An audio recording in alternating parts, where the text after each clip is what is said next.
This story is written by RedditUser SunHeadPrime and its name is The Better to See You With.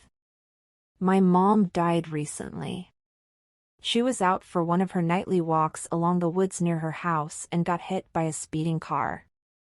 The car was going so fast that she flew 30 feet in the air and skidded on the gravel road for 10 more. She was dead at the moment of impact. When the police showed up at my house hours later and informed me, I collapsed and slammed my head on the doorframe on the way down. 10 stitches and a dead mom, a banger of an evening. They never found the driver that did it. Dealing with Mom's sudden and tragic death was the hardest thing I've ever had to deal with. I was a mess for weeks and still go through waves of grief. Her passing was a profound loss, and I feel it in my soul. There will never be another woman like her, and all I can do is strive to be a tenth of the person she was. As emotionally hard as the funeral was, it didn't hold a candle to going to her home and sorting out her things. That was gut punch after gut punch until I had to stop and take a break. When you have free rein in someone's house and can search every nook and cranny, you discover the person they hid from the world. Everyone has secrets, and my mom was no exception. I was cleaning out her attic when I came across a small wooden box tucked away in the corner. I'd never seen it before, but it was beautiful. It was a little larger than a jewelry box, but what made it beautiful was the designs cut into the box itself. The 4 corners were some of the most complex geometric designs I've ever seen in any medium, let alone carved wood. The front of the box had what looked like an Old English script with the word Vilcus carved around the keyhole. The top of the box looked like an old-world woodcut picture of several robed figures standing around a campfire. "What the hell is this, Mom?" I asked myself. I tried to open it up. The lock was firm. Confused about everything, I decided to bring it downstairs and look for a key that would open this thing. When I picked it up, the weight was heavier than I thought. I also heard something inside shuffle. The mystery only deepened. I placed the box aside and finished clearing out the attic. Almost everything up there ended up in the donate pile, except for the box. In fact, most of my mom's stuff did. I lived in a small apartment and didn't have a ton of room for the furniture. Naturally, there were some pieces I kept, but almost everything would find a new home. That included most of the chickens. A brief moment here to explain. My mom hated chickens. She thought they were gross. Hated the way they looked. Hated the way they sounded. She used to say the only good chicken was one that was deep fried. Of course, this meant that everyone had to buy her chicken-themed things. Little figures, kitchen towels, ceramic sugar bowls, you name it, she had it. She never had the heart to throw any of these gag gifts away, so her house was filled with chicken regalia. Her crown jewel, however, was the crystal chicken I bought her when she finished her nursing program. After my dad died and I moved out, my mom decided to return to school to become a nurse. She had always wanted to do it, and now she didn't have any excuses not to. I was so proud of her. When she did her candlelighting ceremony to celebrate finishing school, I surprised her with a crystal chicken. She laughed and cried, and we hugged so tightly. I can still see her face, her eyes red with tears, but a smile so bright it could light the darkest night. A memory I often recall to help boost my spirits. I held the chicken and gently rubbed it with my thumb. I swear I could feel her arms around me in that moment. I sat on the ground and just let the tears fall. I laid down in the fetal position and let the sadness wash over me. Once I had cried out every bit of liquid in my body, I stood back up and dusted myself off. I had to finish the job, but I wouldn't be able to do anything unless I got something to eat. Also, and I don't know why, but for some reason, I thought I should stash the box somewhere. I was afraid one of the relatives might take it before I got a chance to see what was inside. I knew they were looky-loose and they'd search hard for something they wanted. I decided to hide the box back up in the attic. I hid it in a small crawlspace area behind the hatch and climbed down. I looked in the mirror and made sure I was still presentable to the outside world and headed out the door. I was only gone for about 40 minutes or so, but when I got back to my mom's house, I noticed the side door was open. I remembered shutting it, and that fact sent up a red flag in my brain. Was someone inside the house?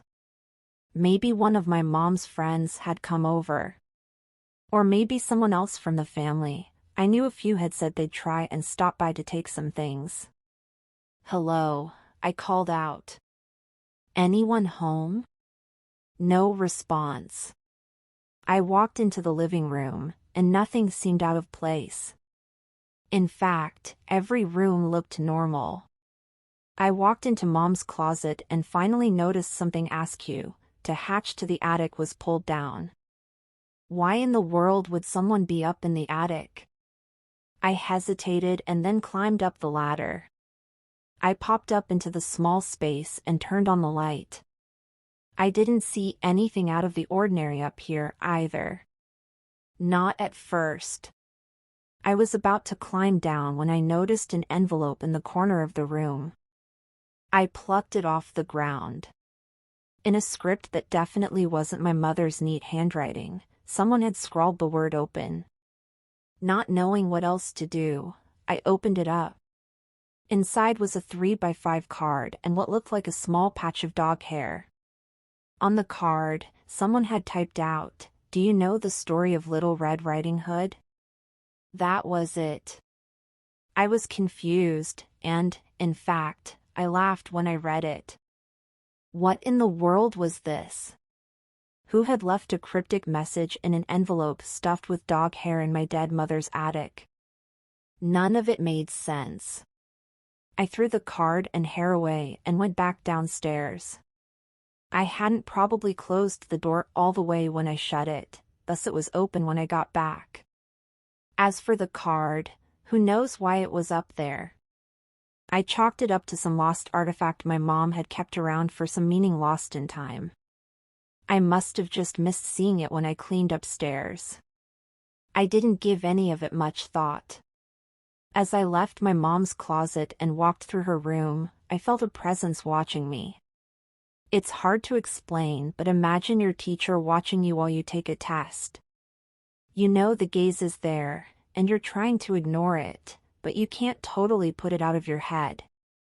That was it. It might have been because I was in my mom's still intact room. I had started with the other rooms and saved this one for last. I needed to build up to it. Dismantling this room would be the final confirmation my mom was gone. I wasn't quite ready for it. So I'd come back another day. I would be in town for a few days to clean up the house before we sold it. I couldn't sleep in my mom's bedroom, so I stayed in the guest room. I had moved most of the furniture out of there, so everything was pretty bare, but I didn't care. I was just going to sleep there. I spent the lion's share of my time on the couch in the living room anyway. That's where I was when I heard the knocking start. I was watching some random cooking show on cable, when I heard what sounded like a rhythmic knocking coming from the kitchen window. It was like a kid learning to play drums. At first, I ignored it, but soon it got so loud I couldn't. I hauled my tired body to the kitchen and flipped on the lights. Nothing was out of place. Everything seemed normal, but then I started hearing the knocking again, only this time it was coming from outside the house. The way the house was designed, the side door led out into the driveway. My mom's car was still there, the sale was pending, and my beat-up pickup was parked behind it. The new knocks sounded like someone was hitting my mom's car. I grabbed a knife from the block and flipped on the light in my phone. I opened the door and stepped outside. There was a slight nip in the air, and I shivered in the light breeze. I wasn't sure what I'd find out here, but I knew I had heard something knocking. I was sad, not crazy. Just then, I heard something in the tree above me rustle. I pointed my camera up and saw something dart away from the beam. Then I heard 2 knocks right next to me. I jumped back and flashed my camera where I heard the sounds. I started laughing. 2 acorns had fallen from the tree and landed on the car. The knocking I had heard was nothing more than a klutzy squirrel. I cackled for longer than I should have, but I needed a good laugh at the moment. The relief that washed over me was cathartic as fuck.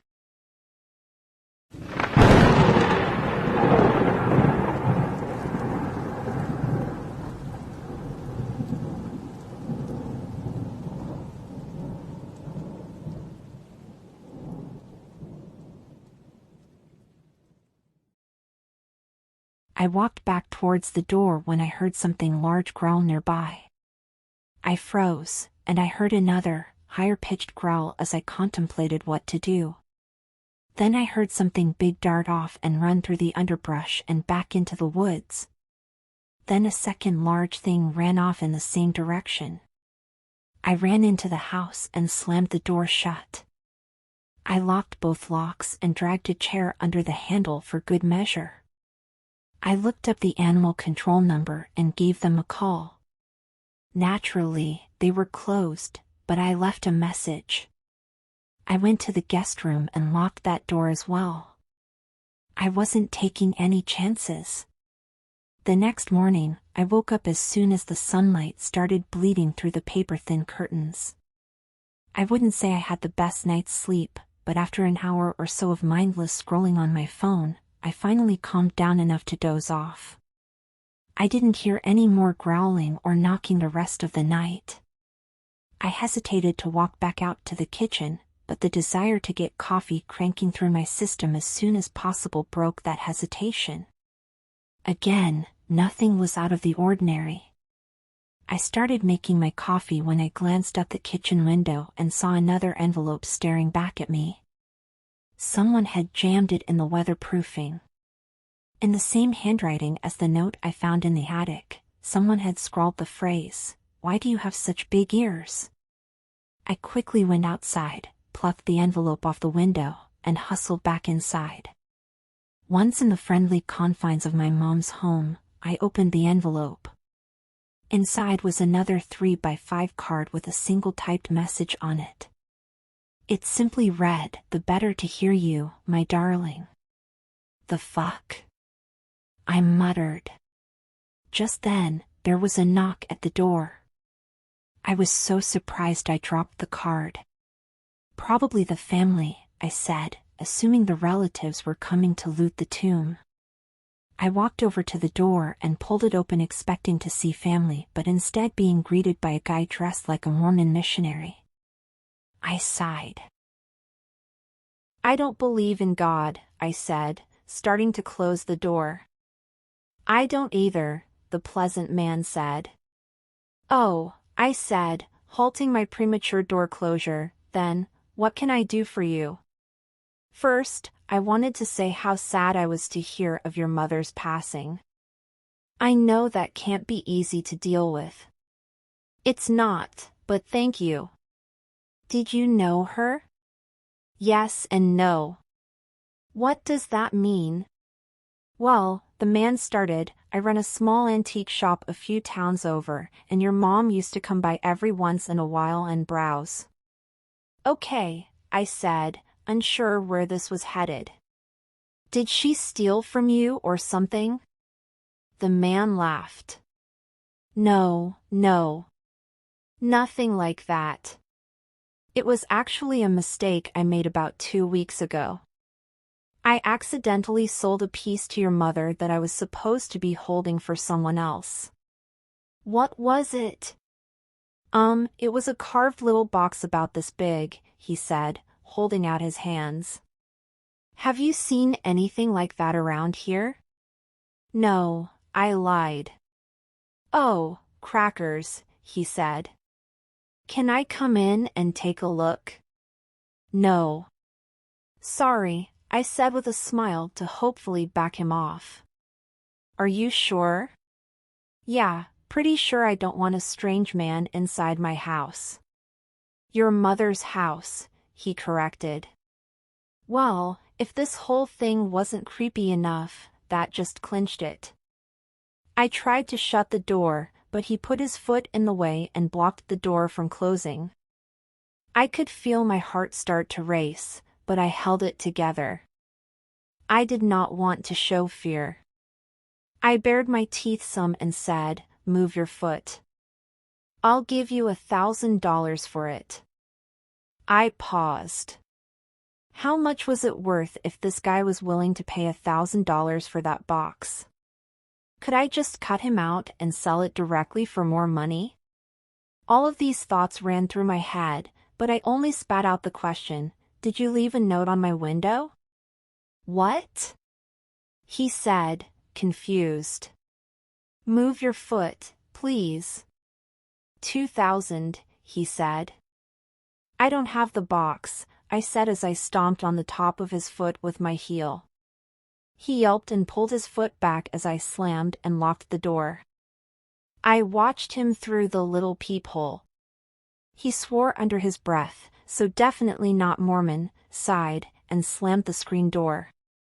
I watched him walk away but didn't see any vehicle. Not even a bike. By the time I moved to the window to take a look, he was gone entirely. I was a little shaken but not too concerned. Now I wondered what the hell was in that box. I needed to find the key to unlock it, meaning I needed to clean my mom's room. The time had come. I walked to her room and put my hand on the door handle. I sighed, twisted the handle, and pushed the door open wide. It creaked as it opened, and I could see all the dust in the air from the rays of light streaming through the blinds. I crossed the threshold and felt a weight on my shoulders. This wasn't going to be fun. I first checked my mom's key ring for anything that might look like it'd work. There was nothing. I paced around the room and made a mental tally of all the places to place a key to a hidden box in the attic. The first stop was the dresser. I went through all the drawers and was shocked at some of the more racy garments my mom apparently had but didn't find any keys. After that, I went to the bedside tables and went over every inch of them. Didn't see anything. Same for every other conceivable place in her room. I spent hours taking that room apart in search of the key and didn't find any trace of it. I even took a break for lunch and came back with fresh eyes. Still nothing. I could feel my frustrations mounting. A thought scratched the surface of my brain and started to take root: she didn't have a key. If that was the case, I should have just sold that weirdo the box and be done with it. But my curiosity had been piqued. Why did he want this box so bad? What was inside? Why had my mom hidden it? The more I thought about it, the more my head filled with questions with no answers. I was so frustrated. Out of anger, I kicked her bedside table. A second later, I heard something metallic drop to the floor. I moved the end table and saw a key laying on the ground. It had been taped to the underside of the end table. It looked like the perfect fit for the lock. I couldn't believe it. I bent down, picked it up, and gave it a once-over. "So there you are," I said. I went to my mom's closet and pulled down the stairs to the attic. I climbed up, clutching the key so tight in my palm it was leaving indentations. But I didn't want to drop an old brass-colored key onto the brown carpet and start my search all over again. Once I got to the attic, I walked over to the box and squatted to pull it out. However, something was pulling me away from the box and towards the half-moon ventilation window. It was just a feeling I got in the base of my skull that told me to peek out at the street below. I'm glad I did. My mom's house sits on a street that butts up against a small patch of woods. It's not in the country, but it's not like a typical suburb either. It's the bleeding edge of the suburbs, really. The line where developers stopped gobbling up the trees to make identical little boxes. Houses were still spaced out with large yards and dirt roads reigned supreme. You were technically in a neighborhood, but not like the tightly packed sardine can place I now lived.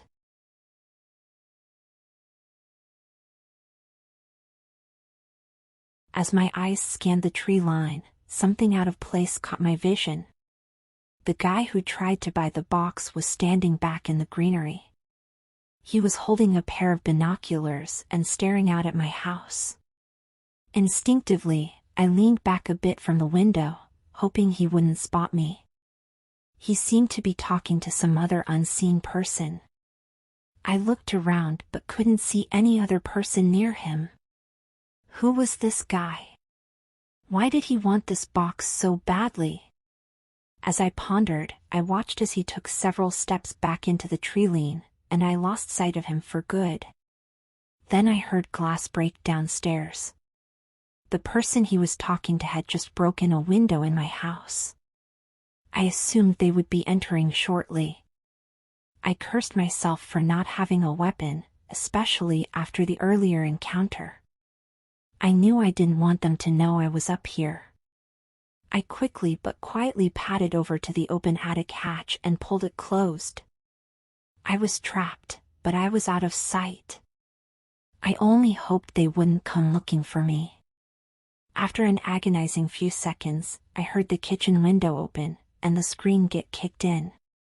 The person climbed in, rather clumsily from the sounds of it, walked over to the side door, and opened it up.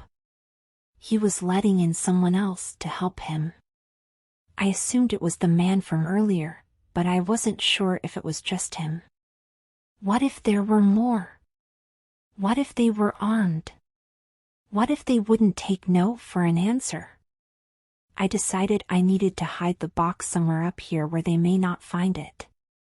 My original spot was fine, but you could see it if you looked.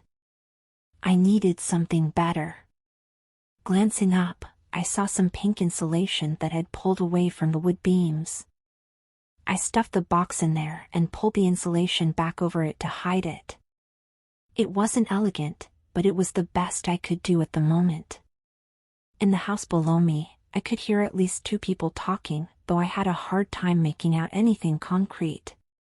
I wanted to press my ear to the floor to see if I could catch snippets, but I was afraid I'd give away my position. If they came up here, there were only two ways out: fight them and scramble down the stairs, or punch up the half-moon window and jump. Neither sounded feasible. They were slowly making their way through the house. From where I was standing, their conversations sounded like grunting. I glanced over and found a small length of pipe no larger than my forearm and grabbed it. It wouldn't be much, but it'd be something. My heart was pounding like a tom-tom when I heard the two of them enter my mom's room. They were so close I could make out their conversations now. I leaned in close, carefully balancing myself to avoid making any noise. "What happened in here?" a gruff, unknown voice asked. "Someone gave this room a good toss," said the pseudo-Mormon that had been at my door. "Do any of the other clans know about this?" asked the gruff voice. "Not that I'm aware of, sir," said the non-Mormon. "Fucking hell," the gruff voice said, "you're supposed to do a thorough vetting process before anyone can join.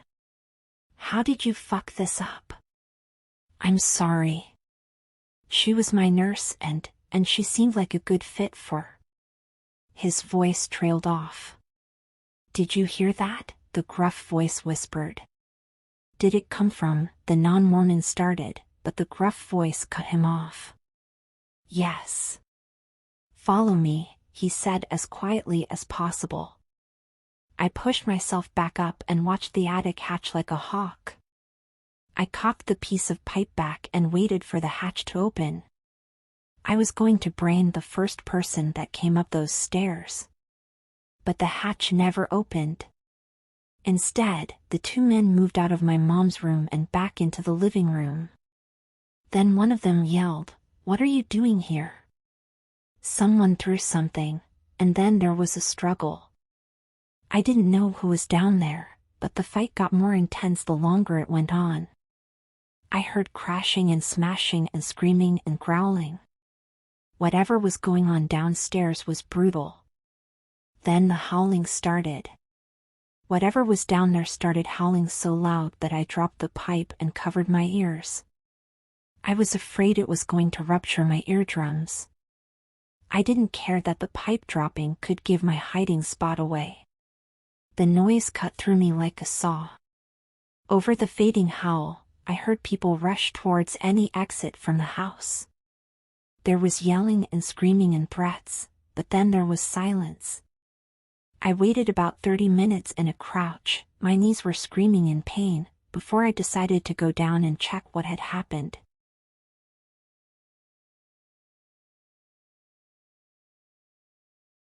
I was greeted with a monumental mess. Furniture was flipped and torn open. Glass was shattered. The back door was left open. There were streaks of blood on the floor and walls. Whatever happened here wasn't pretty. There was something odd, though, about the mess. In the middle of the chaos sat the little crystal chicken. It looked perfectly okay, no cracks or broken pieces.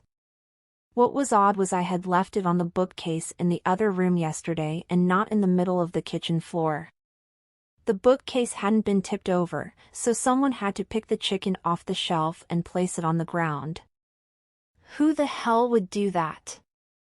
I decided I needed to call the cops.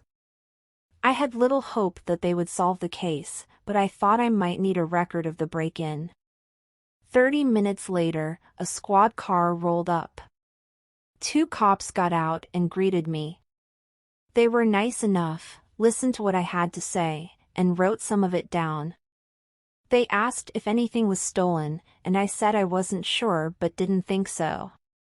About 10 minutes later, one of the cops headed back to the cruiser, but one hung back. He was handsome, with his youthful face and big bright eyes. He shot me a warm smile, and, for a moment, I forgot my general negative feelings toward the police. "We'll look into this, but, to be honest, there isn't a lot here to go on," he said. "Can't you test the blood?" "They won't, especially if nothing was taken." "Great," I said. "I know it's been hard for you in the last couple of days." "What?" I said, startled. "I'm sorry for your loss," he said softly. "I was the one that got the call about your mom." "Oh," I said, "thank you." He took a step closer to me. "Did you know that she was alive when we found her?" What? "Oh yeah. It was supposed to be a clean hit, but she moved last minute and the car didn't get her as solidly as I would have liked." The fuck? I balled up my fist and was ready to punch. I told her that she couldn't hide from us. "You can't either," he said with a grin. "Get the fuck away from me," I whispered, my legs trembling. "We'll be back when it's dark," he said. "You won't see us, but we'll see you, darling. It's why we have such big eyes." As he said it, his pupils flashed from brown to yellow. "Roddy," his partner yelled, "we got a robbery in progress nearby. Let's hop to it." "You can lock the doors, but it won't matter," he whispered. Then, like a robot flipping a switch, any sinister vibes drained from his body, and he was back to the regular guy he was minutes earlier. "Have a good night, ma'am." I turned and ran back into the house. I decided that I needed to go. I grabbed my car keys and ran out to my car. I put my key in the ignition and turned, but nothing happened. I tried again and again, but the engine was dead. I popped open the hood and saw that someone had sliced a bunch of wires inside. My mom's car was the same way. I was trapped. I ran back inside and, despite the cops' warnings, I locked the doors. I grabbed knives and hid them around the house in case I needed one. I kept the butcher knife on me. I thought about running, but if they were watching me, they'd see me leave, and I assumed they'd catch me. They seemed to have some kind of magic or something. It sounded crazy, but I didn't know what else to call it. Finally, I went back up into the attic and grabbed that box. It was time to see what the hell was inside. I pulled up the stairs and locked myself up there with my knife. I retrieved the box from the insulation and laid it in front of me. "Here goes nothing," I said as I slid the key in and turned. A tinny music box song started playing as I pulled open the lid. I didn't recognize the tune, but it played the entire time the box lid was open. Inside, the box was stuffed with papers. Some were brand new, and others were yellowed with age, but each one looked alike.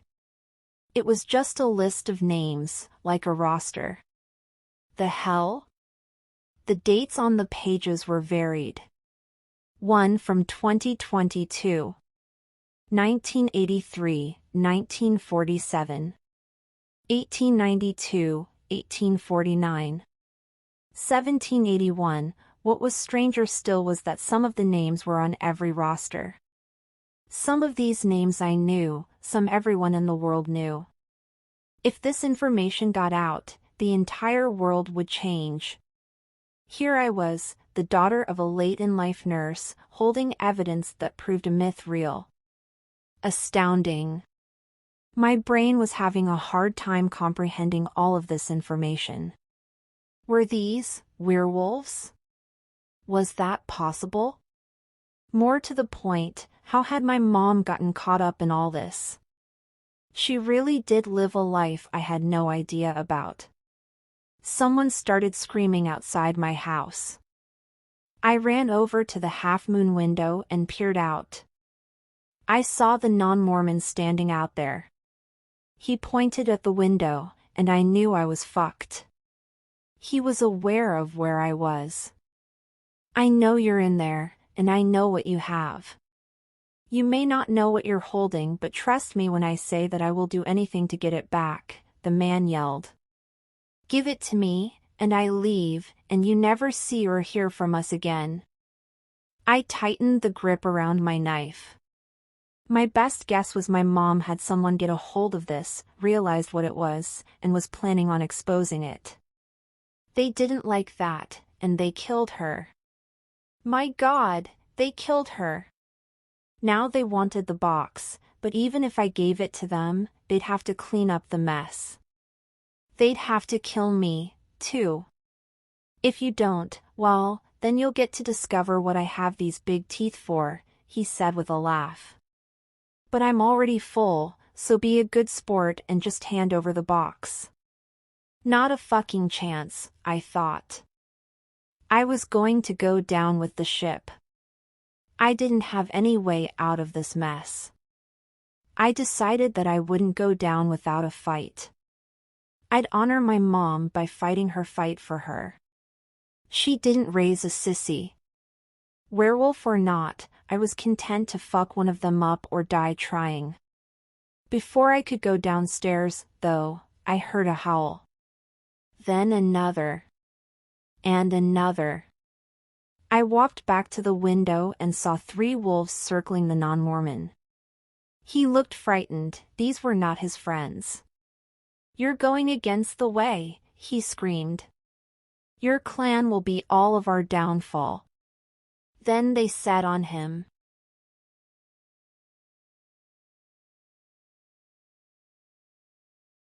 I backed away from the window and shut my eyes.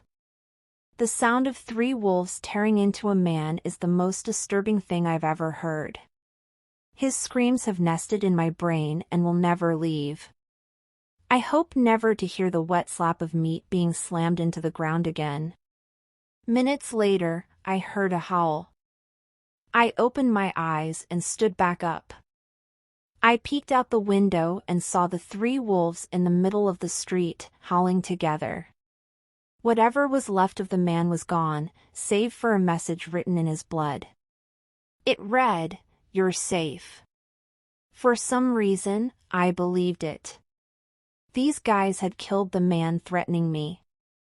They wouldn't have done it if they wanted to hurt me too. I decided to head downstairs.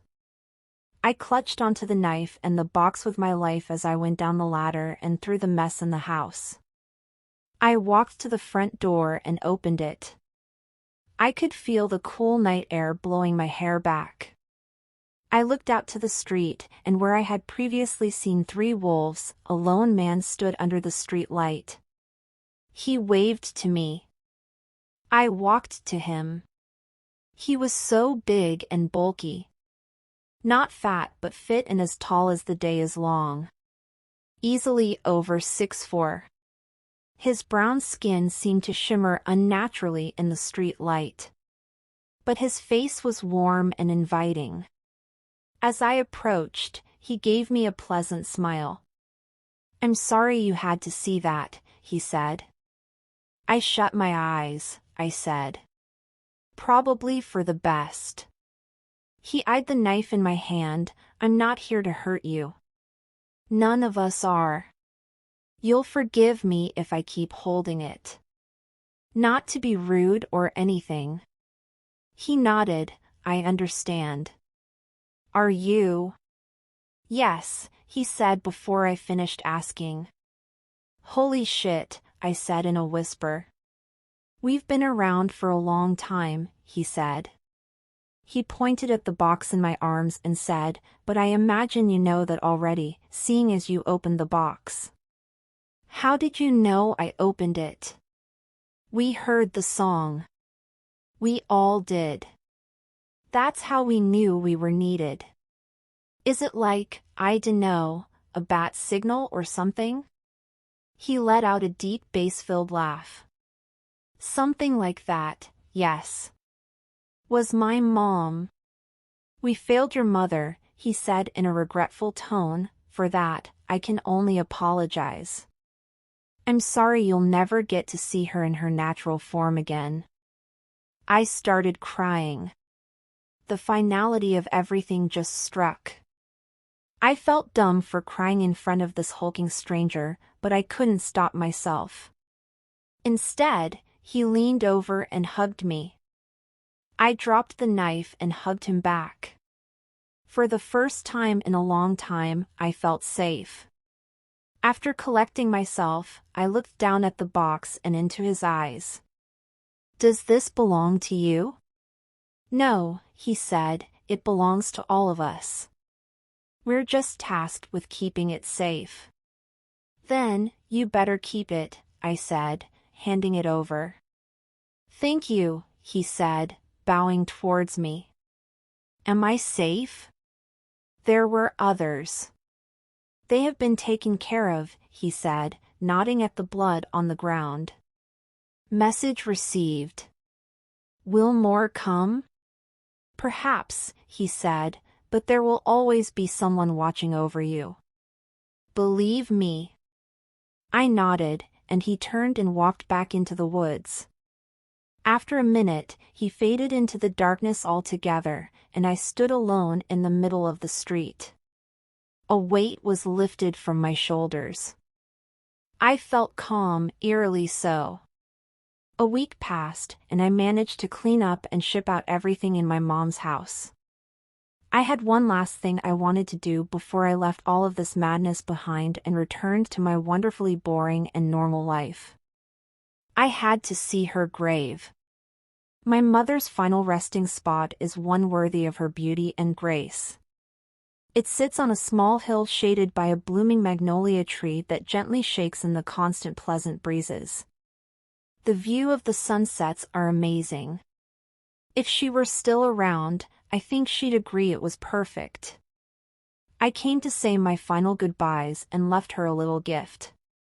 On her headstone, I placed the crystal chicken. I couldn't think of a better place for it. It was hers, anyway. I kissed my fingers and put them on the headstone. I whispered my goodbyes and then walked towards my waiting car. When I turned around to get one last look, I saw what I thought was, at first, a dog moved to the headstone. But on closer inspection, it was clearly a wolf. Suddenly, the big stranger's words came back to me. I wouldn't see her in her natural form, but someone was always watching over me. I locked eyes with the wolf, and she sat on her haunches and lowered her head. I knew it was her. Though my brain was screaming for logic, my heart shushed it to sleep. Then, as gently as a mother cradling a baby, she took hold of the crystal chicken in her mouth and darted off into the woods. "Bye, Mom," I said and let the tears fall.